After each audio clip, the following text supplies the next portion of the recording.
안녕하세요. 우리의 옛 전통과 예절을 알아보는 천국의 니캉네캉입니다. 우리가 살아가면서 지켜야 할 예절은 정말 다양하죠. 이 채널에서도 전에 장례식장 예절을 비롯하여 상견례, 결혼식장 예절 등에 대해서 알아보았는데요. 오늘은 산행 예절에 대해서 한번 알아보고자 합니다. 아직까지 저희 채널의 구독자가 아니시라면 지금 바로 구독 버튼을 꼭 눌러주시고요. 좋아요와 알람 설정도 부탁드립니다. 요즘은 남녀노소 구분 없이 산행을 하는 사람이 많죠. 특히 주말이면 더 많은데요. 시내 근교산에도 둘레길을 잘 조성해서 산행은 요즘 하나의 일과처럼 여겨져 있죠. 그럼 먼저 산행하면서 지켜야 할 예절을 한번 알아볼까요? 그 첫 번째로 인사하기입니다. 인사를 할 때는 너무 큰 소리로 하지 말고 상대방이 똑똑히 들을 정도의 인사를 해야죠. 산행 중에는 수고하십니다 라는 인사를 싫어하는 사람도 많고요. 오히려 그것보다는 힘내세요. 조금만 가면 정상입니다. 좋은 산행 되세요. 이런 인사가 더 적당하답니다. 그리고 단체로 갈 때는 모든 사람이 인사를 하면 안 되고요. 여러 명이 줄지어서 갈 땐 선두에 선 사람이 인사를 하고 뒷사람은 가볍게 목례 정도만 하면 되겠죠. 경험해 보신 분들도 많겠지만 산행할 때는 될 수 있으면 등산로로 다녀야 하는 건 당연하고요. 피치 못할 경우에는 어쩔 수 없지만 잘 가고 있는 사람 추월하려고 앞질러 가지 말아야 합니다. 나 하나 앞질러 가면 뒷사람이 따라오고 그러다 보면 등산로가 파괴되잖아요. 곡선 등산로는 곡선대로 의미가 있답니다. 좁은 길에서는 내려가는 사람이 먼저 양보하고 사다리나 쇠줄이 설치된 곳에서는 선입자가 우선입니다. 다음 두 번째로 추월을 해야 할 때는 먼저 양해를 구해야겠죠. 좁은 등산로에서 예고 없이 추월을 한다면 배낭 같은 것이 부딪혀서 서로 중심이 흐트러질 경우가 많다네요. 약한 사람은 튕겨날 경우도 있답니다. 추월을 할 때는 미리 먼저 가겠습니다. 이렇게 인사를 하고 상대가 비켜주면 그때는 고맙습니다. 이렇게 인사를 하고 추월을 해야겠죠. 그리고 세 번째로 올라오는 사람에게 길을 양보해야 됩니다. 산에서 많이 경험을 하였을 것이죠.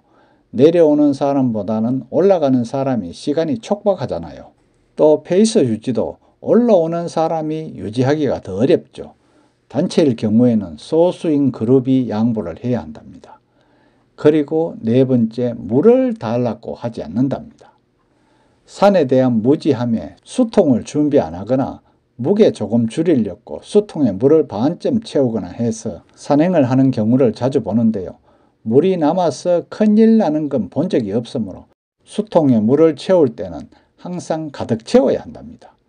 또 자기가 물을 많이 먹는다면 조금 큰 수통을 준비해야 하고요.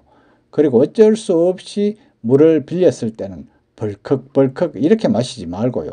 한 모금 정도는 입안에 돌려서 입속을 헹궈내고 다시 한두 모금 정도 마셔야 합니다. 한꺼번에 삼키지 말고 입안에서 돌리며 조금씩 삼켜야 한답니다. 그게 오히려 벌컥벌컥 마시는 것보다 갈증 해소에 좋고요. 당연히 물도 아끼게 되죠. 다음 다섯 번째로 등산로를 막으면서 쉬면 안 되겠죠. 이건 뭐 상식적으로 다 아시겠죠. 여러 명이 산행을 하다 보면 아무래도 휴식을 취할 때 많은 공간을 차지하는데요.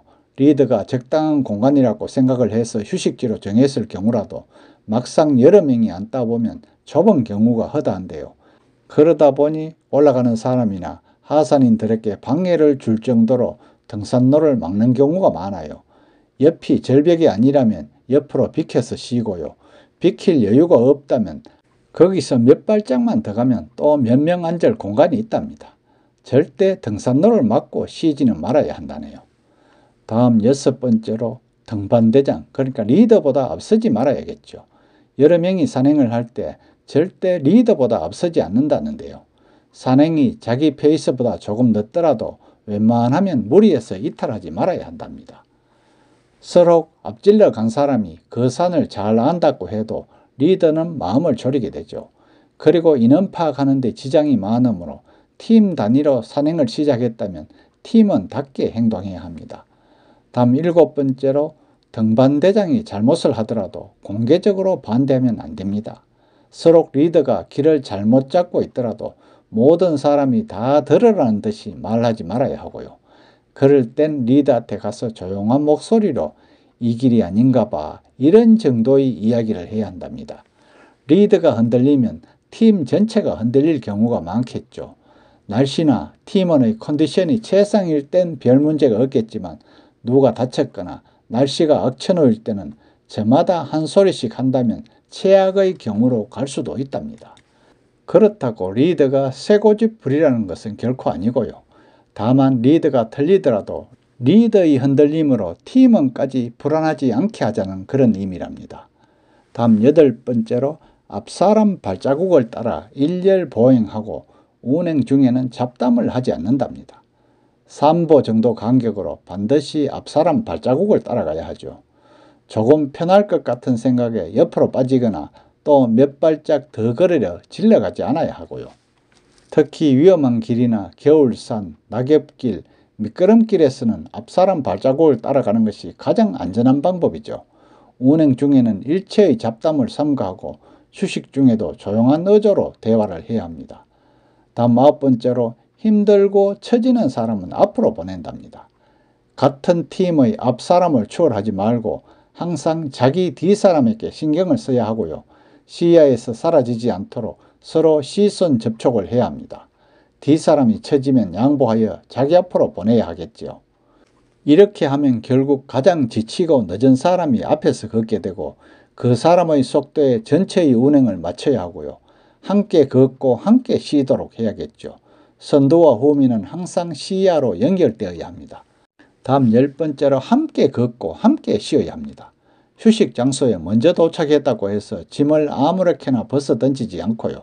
맨 뒷사람이 도착할 때까지 잠시 기다렸다가 같이 짐 벗는 것을 도와줘야 합니다. 배낭이나 스틱, 장비 등 모든 짐은 한 곳에 모아둡니다. 이것이 분실 방지를 위한 가장 좋은 방법이라고 할 수 있죠. 출발할 때도 함께 짐 지는 것을 도와줘야 하고요. 이때는 배낭이 열려 있는지, 신발끈이 풀렸는지, 모자나 스틱을 두고 가지 않는지 서로 확인하고 보살펴줘야 합니다. 다음 마지막으로 길을 양보할 때는 자신의 몸을 안전한 곳에 위치를 해야 합니다. 암릉이나 좁은 길, 위험한 길에서는 타인에게 길을 양보할 때는 산 쪽에 몸을 바짝 붙여서 먼저 자신의 안전을 확실히 확인해야 합니다. 이외에도 샘터나 취사장은 깨끗이 사용하고 쓰레기는 반드시 가지고 하산해야겠죠. 산불이 일어나지 않도록 담뱃불이나 화기를 조심해야 하고요. 산장이나 막영지에서 음주나 고성방가 등 소란을 피워 다른 사람에게 피해를 끼쳐서는 안 된다고 하죠. 또 자연은 자연 상태 그대로 두는 자연보호 활동에도 앞장서야겠죠. 오늘은 요즘 남녀노소 구분 없이 산행을 하는 사람들의 서로 간에 지켜야 하는 예절, 다시 말해서 산행 예절에 대해서 알아보았는데요. 산행에도 예절이 있는 만큼 서로가 잘 지켜서 기분 좋고 멋진 산행이 되도록 해야겠죠. 끝까지 시청해 주셔서 감사하고요. 구독도 꼭 부탁합니다.